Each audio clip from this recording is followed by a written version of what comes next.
Сайн мэцхан уу, та бүхэндээ энэ өдрийн мэндийг хүргэе. Цэг рүү эхлэхэд бэлэн боллоо. Өнөөдрийн ярих хэрэг бол өмнө нь ярьж ирсэн эргүүдээс хамгийн цочирдмоор итгэхэд хэцүү эргүүдийн нэг бөгөөд саяхан болсон гэдгээр онцлогтой. 2021 онд хотын захад байрлах нам гүм тайван оролцолд нэг эрэгтэй эхнэрээсээ нууцаар өөр эмэгтэйтэй харилцаатай болж энэ түүх эхэлдэг. Энийг сонсоод нэг сүртэй биш л гэж бодож болох ч гэсэн энэ харилцаа эхэлснээс хойш байдал огцом хяналтаас гарч аимшигтай хэмжээнд хүрдэг. Хүмүүс эхнэр нөхрөө зөв сонгох хэрэгтэй гэж ярьдаг та. Харин энэ ирэг дээр үнэхээр буруу хүмүүс учрвал ямар аимшигтай үр дагавар гарч болохыг харуулсан.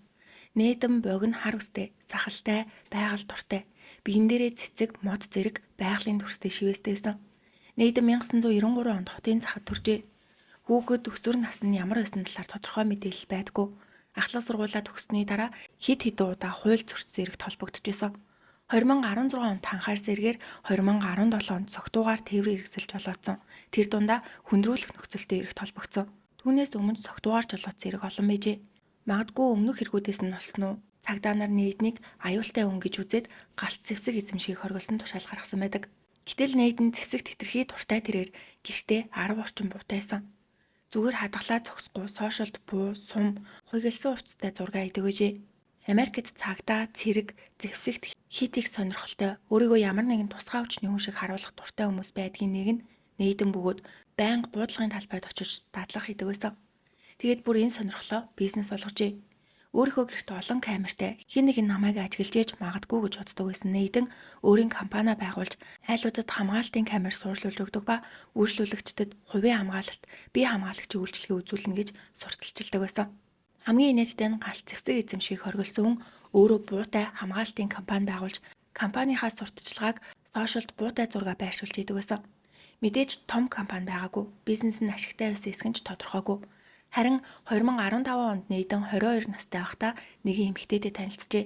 Түүний нэрийг Элмаринда Фламо гэдэг бөгөөд Линда гэж дуудаад явжээ.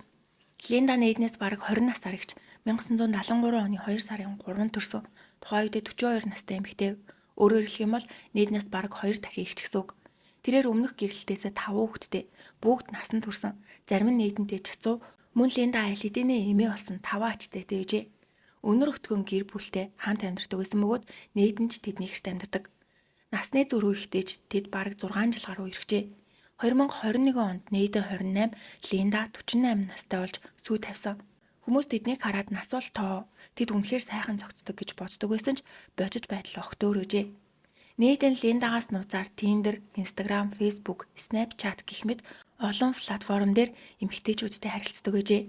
Зөвхөн онлайнаар биш, орсон кафе, ажлын газар, хувцсны дэлгүүрээ ажилтан, найзын найз гэх мэт хаасайгүй эмэгтэйчүүдтэй танилцаж зэрэг хэд хэдэн эмэгтэйтэй харилцдаг байсан.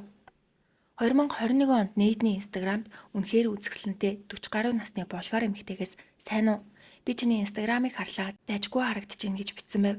Нээдэн ч баярлж "Сайн уу? Чи Америкт амьдардаггүй? Би Иллинойс мужид амьдардаг" гэж шууд хариу бичсэн. Тэд эхэндээ хаана амьдардаг, хэдэн настай гэх мэт энгийн зүйл ярьжсэн. Удалгүй ярианд бэлгийн шинжтэй хошигнол руу орж өдөр бүр тиймэрхүү мессеж солилцож эхэлжээ. Хэдэн 7 хоногийн дараа гинэт тэр эмэгтэй нээдэнд огт санаанд оромгүй зүйл хэлсэн нь "Чи намайг гэрэлсэн гэдгийг мэдчихэж байгаа зү? Манай нөхөр бит хоёрын бүх мессежийг харсан. Одоо байдал маш аюултай байна. Манай нөхөр мафих, чиний амь нас аюулд орсон. Одоо чиний бүх үйлдэлийг мөрдөж байгаа. Хаана амьдардаг, яг одоо юу хийж байгааг чинь гээд бүгдийг нь мэдэж байна. Хэрвээ хэлсэн үгийг нь даахгүй бол үхнэ" гэж сүрдүүлжээ. Зөвхөн ийм мэдээлж биш, нээдээ олон эмэгтэйтэй хэрхэн мессеж солилцдог, хин хинд нь ямар зураг илгээдэг, ямар яриа өрнүүлдэг гэх мэт зөвхөн өөрийнх нь мэддэг бүх нууцыг тэр эмэгтэй мэдчихсэн. Ингээд нээдээ айж энэ бол маф эсвэл хакер бүр тагнуулын байгууллага гэж магадгүй гэж бодоод эмэгтэйгээс "Би яах ёстой вэ? Намайг авраач" гэж гуйхад сонин шаардлага тавьсан нь өнөө орой сүйт бүсгүй Линдатайгаа хамтаж түүнийг хамгийн аз жаргалтай болго. Энгийн байдлаар биш, хамгийн дээд хэмжээнд хамгийн төгсөөр гэжээ. Яагаад олон улсын маф Иллинойс мужид амьдардаг жирийн нэг залуугийн хувийн харилцаанд ийм заавар өгчих юм бол яг хизэнээс Линда нээдэн өөрөөс нь гадна өөр эмэгтэйчүүдтэй явуултыг мэдсэн нь тодорхойгүй ч 6 жил үргэсний дараа 2021 онд нээдний утсыг шалгаж бүх зүйл ил болжээ. Тухайн үед нээдэн өөрлөө нь хариу бичихгүй мөртлөө өөр эмэгтэйчүүд рүү мессеж бичиж бэлгийн шинжтэй зураг, хошигнол илгээдэг байсан. Линда өөрөөсөө 20 насаар дүү залуутай үргэж байгаа болохоор өөрийнхөө гадаад төрөх биендээ санаа зовж Нейдэн нэг л өдөр намайг өрхөө залуу эмэгтэйтэй явчихгүй гэхээс айдаг байсан. Тэгээ тэр айдас нь бодит болж өөрийнхөө нүдээр бүхнийг харсан. Хэрвээ тэр үед Линда Нейдний хөөж явуулсан бол илүү дээр төгсгөл байх байсан ч тэгээгүй. Бүхнийг мэдсэн ч Нейдний хөөж түүнтэй маргахын оронд дотроо шатаж гар хөлн салгалсан ч юу ч хэлэлгүй өөр зүйл хийсэн нь Нейдний эргэлдэг бүх болцооны аппуудыг өөрөө татаж аваад интернетээс царайлаг эмэгтэйчүүдийн зураг хайж эхэлсэн байна. Ингээд болгоорт амьдардаг үзэсгэлэнтэй 40 гаруй насны нэгэн эмэгтэйгийн зургийг олж скриншот хийжээ. Тэр зургаар Instagram, Snapchat дээр хурамч аккаунт үүсгэж өөр нэр өгөөд Нейдэн рүү мессеж утсан. Тэр зөвхөн чатчээ зогсохгүй интернетээр dark web гэж юу вэ? Dark web-ийг яаж аюулгүй ашиглах вэ? Хүний утсыг хэрхэн мөрдөх вэ? Мөрдөх app, тагнуулын app гэх мэт зүйлийг хайжээ. Тэгээ тагнуулын app татаж аваад Нейдний утсанд суулгасан байна. Линда Нейдний утсанд тагнуулын app суулгаснаар Нейдэн хинтээ утсаар ярьж ямар мессеж бичиж байгааг, бүр яг ямар үг бичиж байгааг хүртэл бодит цаг дээр харах боломжтой болсон. Тэр ч байтугай камерыг нь дур мэдээ хасааж, эргэн тойрныг нь харж, дууж химээг нь хүртэл сонсдог. Нейдэн хаашаа явж байгааг, ямар маршрутаар хөдөлж байгааг хүртэл бүгдийг нь хянах боломжтой. Ингээл Линда бүх тагнуулын аппуудыг Нейдний утсанд суулгасны дараа манай нөхөр Мапи хүн бидний харилцааг мэдсэн гэж мессеж утсан бөгөөд энэ орондоо Линда тагнуулын аппаар дамжуулж Нейдний бусад эмэгтэйчүүдтэй солилцсон бүх мессеж, зураг зэргийг харж исэн тэрээр чи уржигдэр Эсмералдотой хамт мотелд исэн бидтэй гэх мэтээр яг үнэн зүйлсийг хэлдэг байв. Нейдний хувьд яг л хэн нэгэн түүнийг байнга ажиглаж мөрдөж байгаа мэт санагджээ. Линда 10 хэдэн хурамч аккаунт үүсгэж Нейдэнд олон өөр хүмүүсээс мессеж ирдэг болсон. Миний нэр Тёртл. Би Мексикээс ирсэн хөлсний алуурч. Миний нэр Андреа. Би мэрэгжлийн хакер гэх мэтээр бүгд өөр улс, өөр мапын байгууллагад харьяалагдсан хүмүүсийн дүртэй ээжээ. Линда өөрийн бүтээсэн дөрүүдийн жагсаалтыг маш нарийн гаргасан. Тёртл хөлсний алуурч, Игнес Мексикийн харт тамхины картлинг шүү. Лиза гэмт бүлгийн толгойлогч, Клаудиа хакер, Педро мафи өндөр албан тушаалтан, Эдгар өөр цуглуулагч, Скрила алуурчин, Фернандо харт тамхи зөөвөрлөгч, дүр болгон тусын түүхтэй. Жишээ нь Мексик төрсөн одоо Нью-Йоркод амьдардаг, Болгар төрсөн одоо Лос Анжелест гэмт бүлэглэлд харьяалагддаг гэх мэт. Бүгд өөр ярианы юм маягтай. Яаж гэмт бүлэглэлд орсон тухай хүртэл нарийн түүхтэй бичжээ. Линда dark web дээр гэмт бүлэглэлүүд ямар үг хэллэг хэрэгэлдэг, ямар нууц үг ашигладаг зэргийг судалж мапи хүмүүс шиг ярьдаг болсон байв. Хэрэг тэр ийм их хичээл зүтгэлийг өөр зүйл зарцуулсан бол Харвардод орж болохоор байсан ч харамсалтай нь Линда энэ бүх энерги цаг хугацаагаа утгагүй зүйл зориулжээ. Тэр ч байтугай маф Нейдэнд чи одооноос эхлээд манай мафийн гишүүн нууц агент боллоо. Чи бидэнд үнэн ч авах ёстой. Үгүй бол шууд устгагдана. Үнэн ч агаагаа харуулахын тулд сүд бүсгүй Линдагаас өөр ямар ч эмэгтэйтэй харилцах ёсгүй. Дахиж хизээч хуурч болохгүй. Бэлгийн харилцааг зөвхөн Линдатай л хийж үргэлж түүнийг аз жаргалтай байлгах ёстой. Энэ бол бидэнд үнэнч байгаагийн чинь нотлохоо гэдэг. Ингийн хүн байсан бол сүд бүсгүй ийм зүйл хийгээд ийн гэдгийг гадарлах байсан ч Нейдэн дэлхийн мап үнэхээр өөр юм байна. Линдатай харилцаа багассан байсныг яаж мэдсэн юм бол гэж бодоод ойлголоо. Өнөөдрөөс эхлээд би сүд бүсгүүдэд илүү их анхаарал тавина гэжээ. Ингээд бараг 1 жил хагасын турш Линда олон дүрт хувирч Нейднийг ийм байдлаар удирдахжээ. 2023 онд Нейдэн Глендейл Хейтс хотод байрлах инженерийн компани ажилд оржээ. Тэнд Жорайдо гэдэг эмэгтэй байсан. Тухайн үед Нейдэн 30, Линда 50, харин Жо 32 настай. Жо маш чадварлаг, амбицтай, ухаалаг инженер эмэгтэй байсан. Нейдэн түүний ажлын хамтрагч ээжээ. Анх тэд зөвхөн ажлын талаар ярьдаг байсан ч яриа наажмаар хувийн дараа нь бэлгийн өнгөстэй болж эцтэй ажлын бус цагаар уулздаг болсон. Гэхдээ энд нэг асуудал байсан нь Жо Нейднээс тутгааргүй олон хүнтэй харьцдаг ээжээ. Тэрээр нөхөр Альбертойгоо гэрлээд 10 жил болсон. 7-10 настай 2 үдэ бөгөөд нөхрөө өмнө нь 2 удаа хуурч исэн нь бүгд ажлын хамтрагчд нь байсан. Хамгийн цочирдмоор нь Альберто энэ бүхнийг мэддэг. Салаагүй шалтгаан нь амьдралын утга учирыг хүүхдүүд гэж үздэг ээжээ. Хөвгүүд нь ээжтэй маш их хайртай. Жорж хүүхдүүдтэй маш сайн ээж. Тиймээс Альберто чи сайн ээж байхад хангалттай. Чиний хаана юу хийж явах чинь надад огт хамаагүй гэж хэлээд бүхнийг уучлж нүд анин түүнтэй хамт амьдарчээсэн. Гэхдээ Нейдэнтэй танилцахаас өмнө 2023 оны 5 сард Альберто Жо хоёрын харилцаа сайжирч хүүхдүүд том болж илүү том тансаг байшин худалдаж авахар төлөвлөжсэн.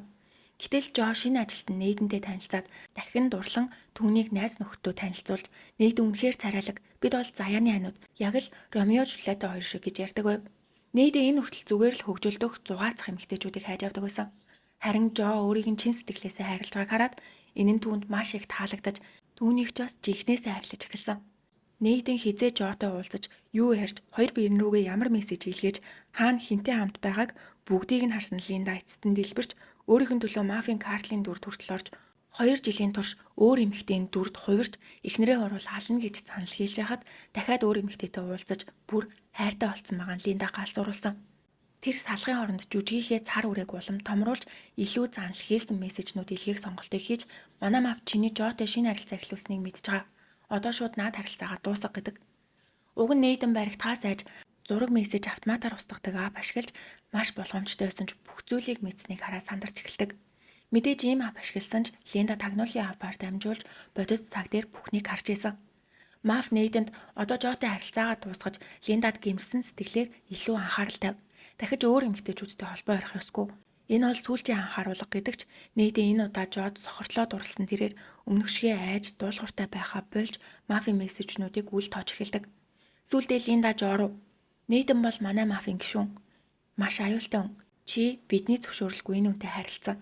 Хэрвээ Нэйдэнтэй харилцаагаа шууд дуусгахгүй бол та хоёрын солилцсон зураг, мессежнүүдийг нөхөр Альберто руу чи явуулна гэдэгч Линда буруу үнэ сүрдүүлсэн байв. Учир нь Жогийн нөхөр Альберто аль хэдийнэ тэдний харилцааг мэддэг байсан бөгөөд Жорж нуужгаагүй учраас огт тоогоогүй тэрээр хэлэх юм байвал бүгдийг нь хэлээ гэдэг. Уур нүрсэн Линда зураас тавьж хэрвээ чи бидний үгийг сонсохгүй бол хоёр хүүхд чинь ална гэж сүрдүүлэхэд Жо миний хүүхдүүдийн нэрийг өмхийн амаараа битгий дуудаад чамайг зүгээр орхихгүй шүүгээд үүнээс хойш Линдагийн бүх мессежнүүдийг үл тоож эхлэхэд Линда сүулдэ Жогийн нөхөр Альберто руу танаа эхнэр чамайг хуурчгаа. Нэйдэн ямар хүн гэдгийг мэдхүү. Гэртээ гар буу, автомат буу, бүр тэсрэх бодис хүртэл хадгалдаг. Маф карталтай холбоотой гэмт хэрэгтэн алуурч. Хэрвээ Нэйдэнтэй холбогдвол танаа эхнэр бүр хүүхдүүд чинь хүртэл аюулд орно. Эхнэрс чинь удаа дараа сануулсан ч миний үгийг сонсоогүй. Хүүхдүүдээ бод гэсэн мессеж авсан Альберто хэн гэдгийг чинь мэдэхгүй ч ийм тэнэг юмар тоглоом хийхэ бол миний эхнэр Нэйдэ хоёр юу хийж байгаа надад огт хамаагүй. Харин хүүхдүүдэд гар өрвөл зүгээр өнгөрөөхгүй шүү гэж хариулжээ. Линда тэдний харилцааг цаалгах гэж хоёр талд санал хийсэн ч эсвэргээрээ Нэйдэн Жо хоёрын харилцаа улам гүнзгийрч бүр хамт зүхтах тухай хүртэл мессежээр ярилцаж эхэлсэн. Сүрдүүлгүүд үр дүнгээ өгөхөө байсан тул Линда эцэст нь үйлдэл хийж Жогийн гэрлөө танаа эхнэрт гэж бичээд загтал илгээсэн. Тэнд чи бол бүтлэхгүй ээж. Чиний өвлийн үрийг хүүхдүүд чинь төлнө гэж бичжээ. Өмнө нь зөвхөн утсаар мессежээр занл хийлжсэн бол энэ удаа бодит амьдрал дээр анхны алхмыг хийсэн гэсэн үг. Энэ үед хамгийн их айсан хүн бол Жогийн нөхөр Альберто. Гэрийн шуудангийн хайрцаг занл хийсэн цагт ирэхэд тэрээр хүүхдүүдийнхээ төлөө айж Нэйдэн рүү очиод манай эхнэртэй одооноос уулзахаа болоод өгөөч гэж гуйсан ч Нэйдэн татгалцсан. Альберто аргаа барж манай эхнэр өмнө нь өөр олон ирчүүдэд чамд ханддаг шиг ханддаг байсан. Гэхдээ эцсийн сонголт нь гэр бүл нь байдаг болохоор одоо дуусга гэжээ. Хүүхдүүд аюулд орох эрсдэлтэй байсан ч Нэйдэн Жотой харилцаагаа дуусгаагүй. Энэ үеэс эхлээд Нэйдэн хэдэн жилийн турш маф гэж нэрлэгдэх хүмүүсээс тасралтгүй занл хийсэн мессеж авсан тул аажмаар айцтай хит сэрэмжтэй зан авирт олж эхэлсэн. Камер харагдах бүрт зүхтаж линз шиг харагдсан болгоныг харт узаар наадаг бол Жогийн сэтгцийн байдал уламд ортож кокаин хэрглэж эхэлсэн бөгөөд харт амиг хэргэлснээр түүний хий үзэгдэл харах хит сэрэмжлэх байдал уламд орджээ. Тухайн үед хамт амьдарч байсан Линдагийн охидын нэг нь хэлэхдээ Нэйдэн байнга гинэт уурлаж гэрийн уур амьсгал бараг л дайны талбар шиг байсан гэдэг. Нэйдний сэтгцийн байдал уламд орцоор бүр өөртөөгөө тэд намайг ажиглаж байна. Тэд миний тухай бүх зүйлийг мэдж байгаа. Би удахгүй халуулна гэж ярьдаг. Гэтэл Линда нүдэн дээр нэг хүн өөрөөс нь олж сүрж байгааг харж байсан ч зогсоогүй. Харин ч одоо зогсох цаг нь биш. Бүр илүү шахах хэрэгтэй гэж бодон занл хийсэн мессежнүүдэд улам нэмэгдүүлж Нэйднийг илүү дарамтлж эхэлсэн байна. Хэрвээ энэ үед Нэйдэн эсвэл Жо хоёрын хэн нэг нь харилцаагаа зогсоосон бол эсвэл Линда зогссон бол бүх зүйл өөрөөр эргэх боломжтой байсан ч хинэн ч зогссонгүй. 2023 оны 9 сарын 14-ний пүрэв гарагийн өглөө Нэйдэн мафаас нэг аимшигтай мессеж авлаа.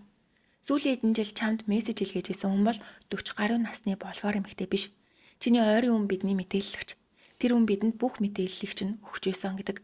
Нэйдэн цочирдож мэдээлэгчийн нэрийг асуухад тэр бол Жо.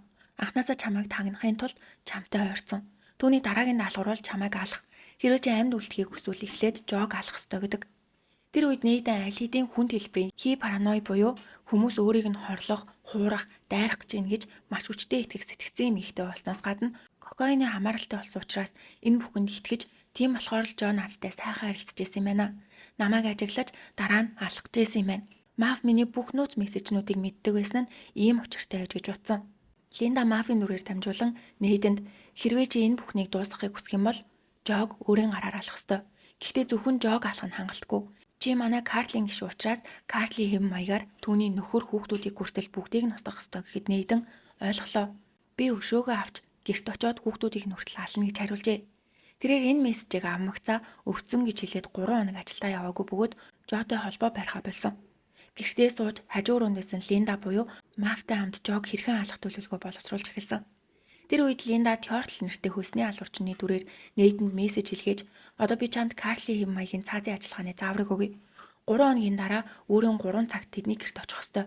Дээрэмшиг харагдуулахын тулд арын цонхоор нь нууцаар орж санаатаагаар байшинг замбраагүй болгоод хамгийн түрүүнд нохоонуудыг дараа нь насан туршид дараа нь хүүхдүүдийг буудаж алаад өмссөн хувцаа шууд шатаа.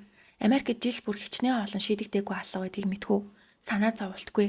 Юу ч болсон бид чиний ард зогсно гэж бичжээ. Энэ зааврыг авсан Нейдэн бэлтгэлээ эхлүүлж шинэ хар хувцас, хар цүнх, Glock төрлийн гар буу, AR төрлийн автомат буу, хэдэн зуун сум, хутга, гарч хийдэн эрзэнэн бэлий, кабелийн уяа, буу цэвэрлэх хэрэгсэл гих мэт зүйлсийг худалдаж авсан. Хамгийн цочирдмоор нь энэ бүх зэвсгийг Линдатай хамт явж авсан бөгөөд тэр юу ч мэдгүй юм шиг царайлж энэ буу ямар вэ? Нилээн хүчтэй харагдаж байна. Ажилт чинь хэрэгтэй гэсэн мэдтэй гээд инээж хамт дэлгүүр хийсэн. Нөгөө талд Жо юу ч мэдээгүй. Нейдэ өөрийг нь нөхрийг нь бүр 2 хүүхдийг нь хүртэл устгах төлөвлөгөө боловсруулж зэвсэг худалдаж авч байгааг огтхонч мэдээгүй тэрээр хайрт минь юу болоод байгаа юм бэ? Яагаад холбоо барихгүй байгаа? Санаа зовж гин, санаж гин. Би чамд хайртай. Хизээ уулзах вэ гэсэн мессежнүүдийг тасралтгүй илгээсээр гэжээ. Ингээд 2023 оны 9 сарын 17-ны үүрээр Нейдэн төлөвлөгөөгөө хэрэгжүүлэхээр хөдөлсөн. Тэр шөнө Линда машин жолоодож Нейдэнд зорчигчийн суудалд суугаад шөнийн 3 цагт Жогийн байшингийн урд ирсэн байна. Тэр үед Альберто ганцаараа унтжсэн бол 10 настай Адрел, 7 настай Диого хоёр ээжтэйгээ хамт юу ч мэдгүй тайван норсож байлаа. Шөнийн 3 цаг 30 минутанд Нейдэн зааврын дагуу дээрэмшиг харагдуулахын тулд арын цонхыг хагалж байшин руу ороход 3 нохой уцаж эхэлсэн. Яг энэ мөчөд Нейдэн нохойнууд руу буудаж 3 нохой газар дээрээ амиргцсан. Буундуу сонссон Альберто унтжсэн өрөөнөөсөө гарч зочны өрөөрөө гүйжрэхэд Нейдэн огтхон чиргэлцэлгүй 2 хүүхдийн аав Альбертог бууджээ. Суманд оногдсон ч Альберто хүүхдүүдэд хамгаалахын тулд тэдний унтжсэн өрөөрөө хамаг хүчээрээ гүйсэн ч Нейдэн араас нь дахин буудсаар нийт 5 удаа бууджээ. Эцэст нь Альберто хүүхдүүд рүү очиж амжилгүй газар дээрээ амьсгал хураасан. Ингээд Нейдэн Жо болон хүүхдүүд байгаа унтлагын өрөөрөө төхөж очдог. Гаднаас буунду Альбертогийн орилго чимээг Жо аль хэдийнээ сонсон тэрээр хаалгаа төвчөж бүх хүчээрээ тулаад бидний хөршөөгөж хүүхдүүдийг минь л амьд үлдээчих гэж гуйсан. Жо хаалганы цаанаага Нейдэн гэдгийг мэдсэн үү? Эсвэл өөрсдийг нь занл хийлжсэн маф ирсэн гэж бодсон уу гэдгийг тодорхойгүйч тэр бүх хүчээрээ хаалгыг барьж хамгаалах гэж оролджээ. Нейдэн хаалгыг өшгөлж дахин зогсон ч эвдрээгүй бөгөөд тэрээр хийдэд дуудаа халтарч унсан. Ингээд хаалга эвдэлж чадаагүй Нейдэн бариул руу чиглүүлэн бууджээ. Хаалганы цаана Жо биеэрээ тулж исэн учраас суманд оногдож газар дээрээ нас орж хаалга нэгсэн. Айц тавцсан 2 хүүхэд орон дээрээ чичрээд сууж идэл Нейдэн тэдэн рүү очиж толгоор нь бууджээ. Ингээд нэг гэр бүл 40 минутын дотор бүгд амиргдсан бол Линда байшингийн гадаа машин дотор тайван сууж хүлээжсэн. Нейдэн зааврын дагуу байшинг дээрэмдүүлсэн юм шиг харагдуулахын тулд ширээ, гэрэл, сандалнуудыг унгааж ханан дээр FU гэж шүршээд Линда руу ажил дуслаа. Даалгаврыг амжилттай биелүүллээ гэж бичжээ. Ингээд Линда машинаа асааж юу ч болоогүй юм шиг тайван хэргийн газрыг орхисон.